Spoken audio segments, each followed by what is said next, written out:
morning, everyone, ladies and gentlemen. It's a great honor for us to be here. I am Mark Drabenstott, the Secretary General of the Global Coalition for Efficient Logistics, or GCEL.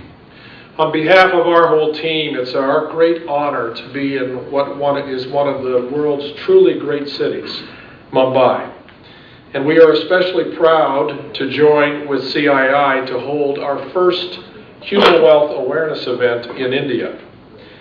I want to also extend a special welcome to the many officials who are here today from the Reserve Bank of India and officials from some of India's key government ministries who have joined us today, including the Ministry of Industries, the Ministry of Shipping, and the Ministry of Transport. I also want to recognize representatives with us from Tata and HCL. And we are proud that these two leading technology companies are GCEL members. My purpose today is to introduce you to GCEL and our bold HumaWealth program. We are here for a very simple reason. We are completely committed to equal opportunity. We will be convening a major global event in Geneva later this fall that will launch our HumaWealth program. This program will bring huge benefits to India, but especially to finance, insurance, and technology companies who deploy this initiative. Simply put, we want to make sure all of you have ample time to prepare for the major opportunity I will describe this morning.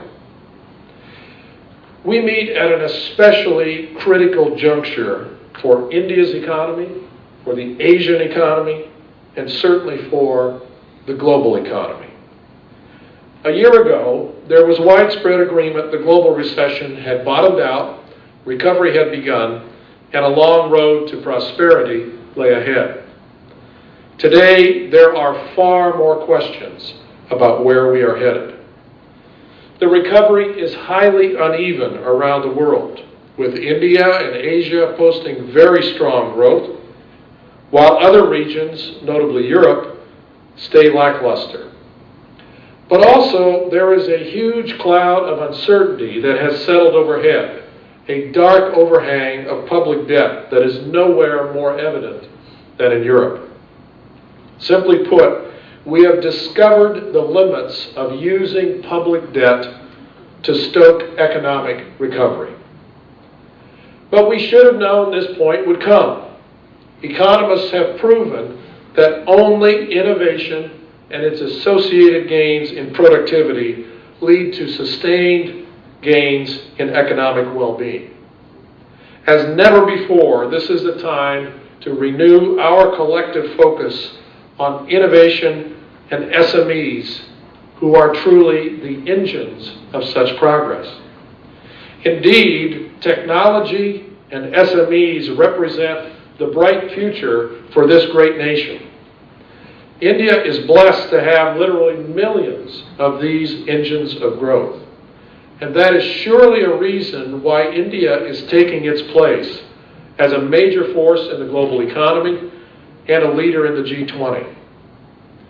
I'm sure that all of us would agree that SMEs are the vital engines for a more innovation-driven Indian economy. Innovation certainly lies at the heart of the important work on regional development at the OECD's Territorial Development Policy Committee, which I have the honor of chairing. But such innovation in India will not happen by itself. Together, we must first create the conditions in which both innovation and SMEs will thrive. My brief remarks will highlight what I regard as the major problem standing in the way of India's SMEs, and then describe an initiative now underway to solve this problem.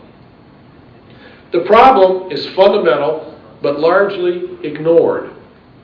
Many Indian companies, and especially SMEs, lack the 21st century soft infrastructure they need to compete and succeed.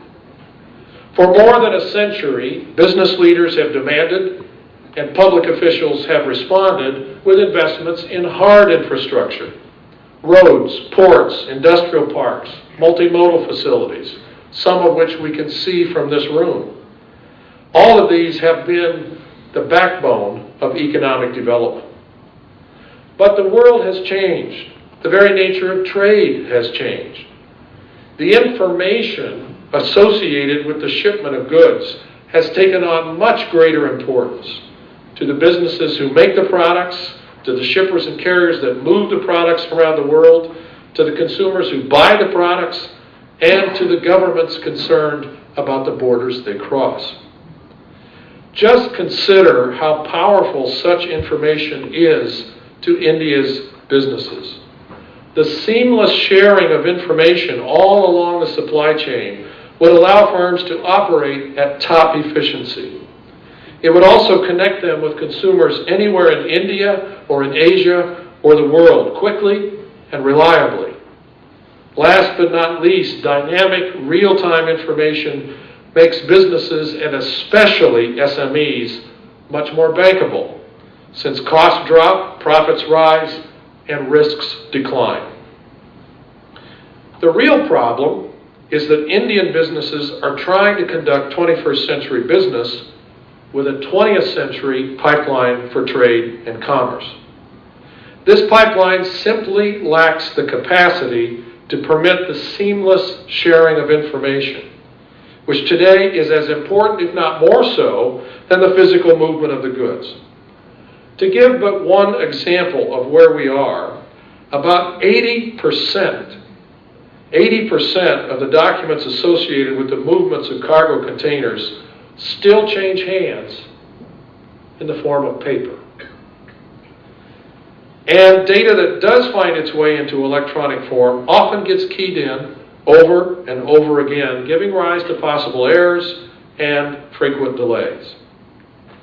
More investment in hard infrastructure will not solve this problem. Only bold new soft infrastructure can build this 21st century pipeline. Large corporations, of course, already try to overcome this problem with their own information systems. Yet such efforts only solve a sliver of the problem.